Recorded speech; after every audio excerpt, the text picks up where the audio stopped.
What's up guys, welcome to Supercars of London, welcome to Switzerland and more specifically St. Moritz. We had a very interesting transfer where the road up to St. Moritz was shut and we had to endure an extra 2 hours on a train rather than the usual airport transfer from Zurich. And I am here for this, the launch of the Alfa Romeo Stelvio, the company's first SUV, and I couldn't think of a more perfect environment to test this car. We've got quite a lot of snow and we've also got some awesome driving roads as we're very close to the Telvio National Park and the infamous Stelvio Pass. However, we can't get too excited because that road is shut, but that does not mean we can have some fun today. There are a bunch of familiar faces on the drive with the Stelvio. We each get our own car. There is TGE TV, he's here, Emma Walsh, Marco from Marchettino, World Supercars Thomas, Alex from Alex Smolik, and a whole bunch of other guys. So it should be quite interesting. I have no idea if we're going to convoy the entire way, but I've got some pretty awesome driving roads saved on my Google Maps, and I hope I don't get stuck in any snow. We didn't quite make it to the press conference because the Alfa Romeos turned up, and there's another one here. I'm not being biased or anything, but these are some of the most beautiful SUVs that I have seen. Look at it, look at it.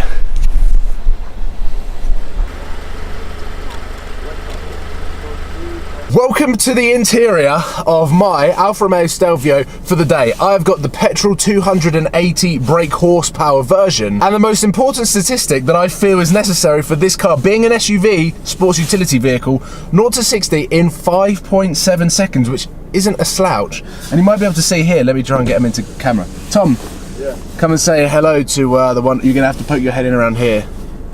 Oh God. Hello. We are rolling out in 3 completely different coloured Alfa Romeo Stelvios. Hopefully Alfa Romeo did that on purpose. I'm driving a grey car, Tom is in a white car, and Emma is in a red car. I've been told by Alfa Romeo that the traction on this car is absolutely phenomenal, and the one element of technology in this car that is really intriguing, the last time I experienced it, not quite to the same standard, was in the Rose Gold Nissan GTR. This has got a 2-wheel drive to all-wheel drive system and capability. So when you want the sportiness of the direct pointed steering, you can switch it to rear-wheel drive. But when you're in conditions like this and you need traction and all-round safety, then the all-wheel drive system is what you are needed. Whoa! There we go, there's the first bit of traction there. I went a bit sideways around the corner, I could just feel the car slide. This is the coolest way to spend a Sunday morning.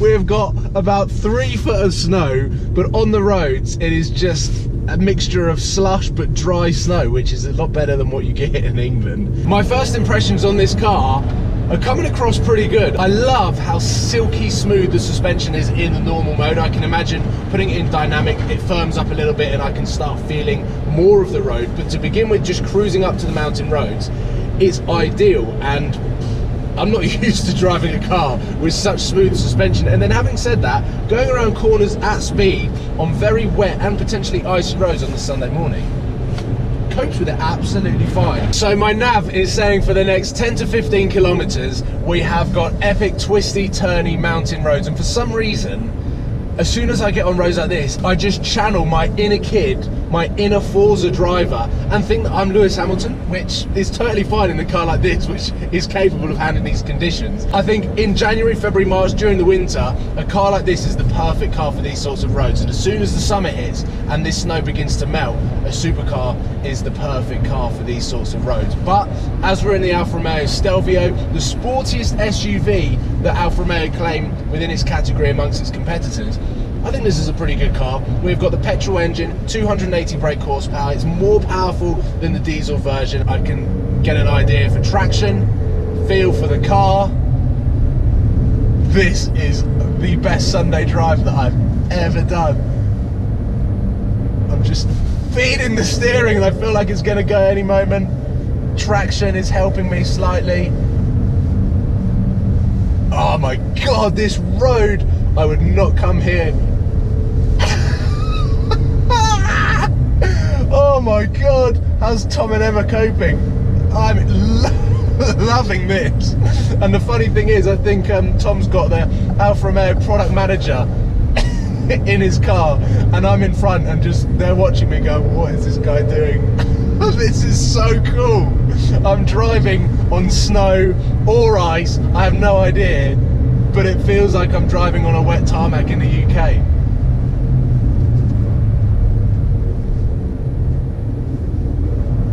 I've never driven on a road like this before.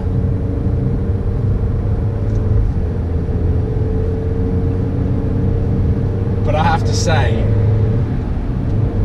I put my foot down. I can't see any road lines. I'm going by feel, tyre feel. Is that a way of navigation these days? I have no idea. And I wouldn't like to try and question it with a rally driver or anything like that, but I feel like a rally driver.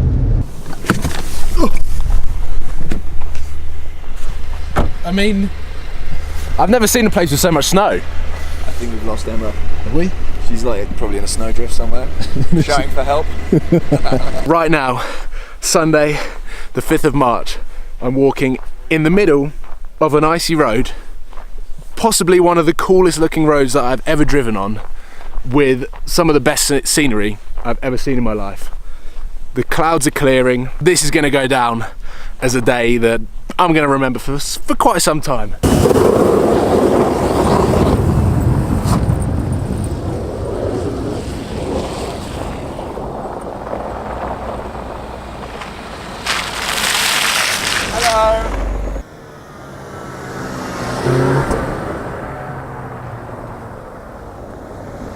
Okay, so to try and summer up the best Sunday morning that I've had in quite a long time. That is what you call being an idiot and traction saving your life. Oh, it's getting icy down here. It is getting icy down here. I'm all over the road. So the Alfa Romeo setup is the brand new SUV, the Stelvio, that sits on the same platform as the Giulia, which is why you're able to get such a sporty feel from a car that is essentially a big 4x4. Alfa Romeo don't like calling it a 4x4 because it is a sports utility vehicle. We've got Emma Walsh in front in a beautiful, very, very classic dark red Alfa Romeo. And we're driving on a road that has more snowplows than actual cars. So for the Stelvio to perform the way that it's performing, it would almost be really nice to have some of its competitors here to really compare just how this car performs compared to anything else, because I've never driven a road that is completely covered in ice and had so much fun to be able to still play with the throttle, get a bit of oversteer on a car that can be rear-wheel drive but can also be all-wheel drive. And I don't think I've ever experienced anything like it, but it is so much fun to have a day like this before the Geneva Motor Show. Is a real way to kick things off. This is so much fun. I found this mountain road on Google Maps the night before. I was like, this is where we need to go. Google Maps obviously had taken the pictures during the summer because it was fresh tarmac, the sun was shining, and there was no snow on the ground. So to come here, and basically this road probably should be closed to all cars apart from snowplows and Alfa Romeo Stelvios, because at the moment,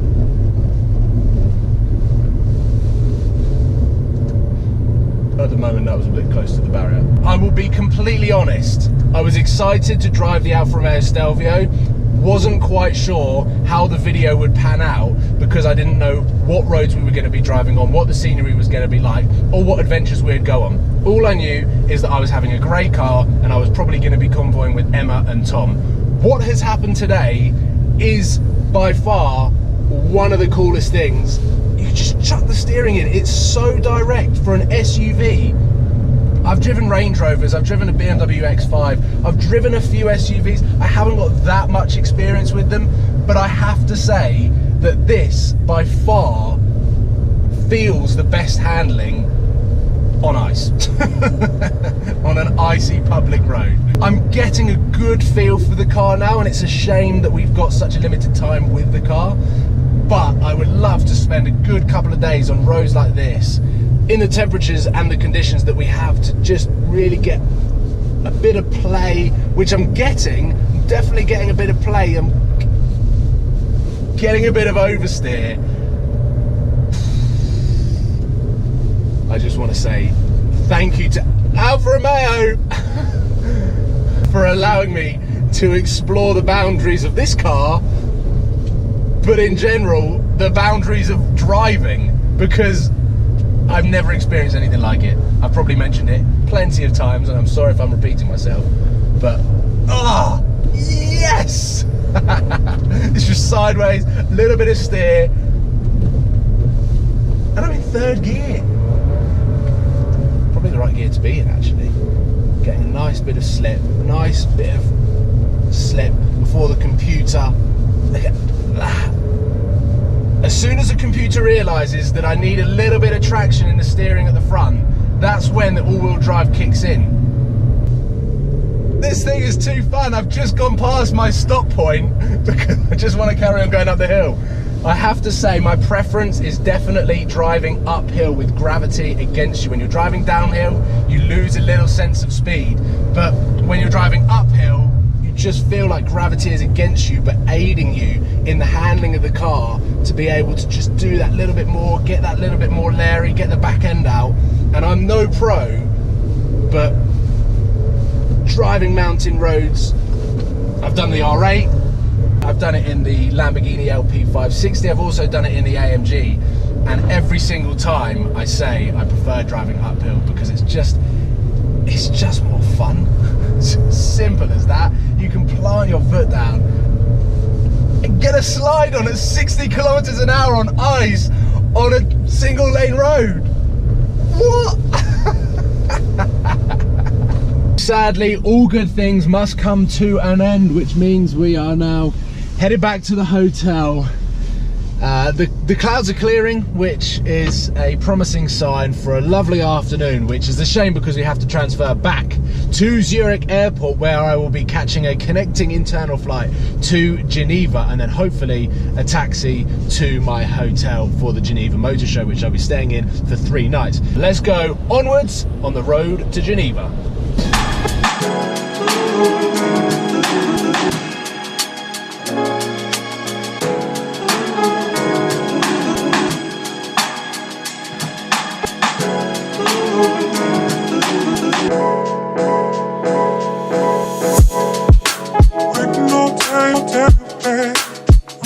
I have finally made it to Geneva. It's pretty amazing that I drove 3 hours, yet around 150 kilometers from St. Moritz to Zurich, and then it was around 170 kilometers from Zurich to Geneva by plane, and it only took about 30 minutes. It's the shortest flight that I've ever been on. But what an incredible day, and the road to Geneva, wait, it's ended. I am in Geneva and I'm going to be at the motor show making loads of videos. Tomorrow there is an exclusive look at the brand new McLaren that is going live on my YouTube channel just after lunchtime, and then in the evening there'll be the usual Tuesday video on the Supercars of London YouTube channel. So make sure that you subscribed if you haven't, because at Geneva Motor Show there's going to be some crazy stuff, and I'm looking forward to getting to every single stand and filming as much as possible. So thank you very much. Thank you. Cảm ơn các bạn đã theo dõi. Các bạn hãy bấm like, comment và hãy bấm nút đăng ký để ủng hộ cho kênh mình nha.